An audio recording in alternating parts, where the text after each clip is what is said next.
Быйыл яз 2 атнага иртерәк килә. Техниканы әзерлексез гына куярга, орлыкны барларга вакыт җитте. Барлык эшләрне оешкан төстә башкарып чыгу өчен үзара киңәшләшеп эшләү мөһим. Авыл хуҗалыгы тармагындагы яңалыклар белән уртаклашырга, проблемаларны уртага салып сөйләшергә дип хуҗалык җитәкчеләре, агрономнар һәр елдагыча киңәшмәгә җыелды. Бүгенге көндә безнең техникада, тракторларда, чәчүлек комплексларда 100% әзер. Ашламалар ташылган. Бүгенге көндә 84 кг һәр гектарга тәэсир итүче матдәдә ашлама тупланган. Орлык материаллары шулай агарту белән әзер.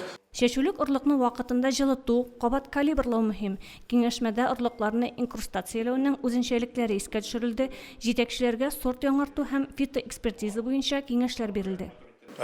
Сроклар түгел көздән нигездә үтәлде.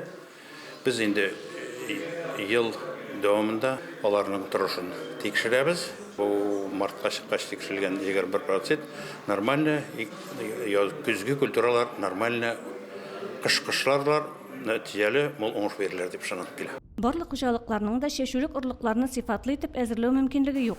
Ә менә Туган як агрофирмасында орлык эшкәртүнең автоматлаштырылган тулы бер линиясе эшли.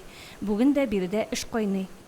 Язгы кырышларына килгәндә әзерлек бүгенге көндә инде практически 100% ноктага килеп җитәбез. Монда инде вакытлы кешеләр кала, техника ремонты буенча. Әйберләр бөтенесе дә кайтып бетте. Җегетләр бөтенесен дә хәзер маштырып итеп майлау киләүшләр аларга таба якынлаштырып киләләр. Быел Шешәр өчен районыбыз хуҗалыкларында 13 000 тонна орлык саклауга куелган. Тиешле агрочараларны кулланып, басу кырлар коенына орлык иңдерү бик җаваплы хезмәт. Игенчеләребез сынатмас шәт. Гөлназ Җәлилова, Динар Нуртдинов, Мөслим телевидениесе.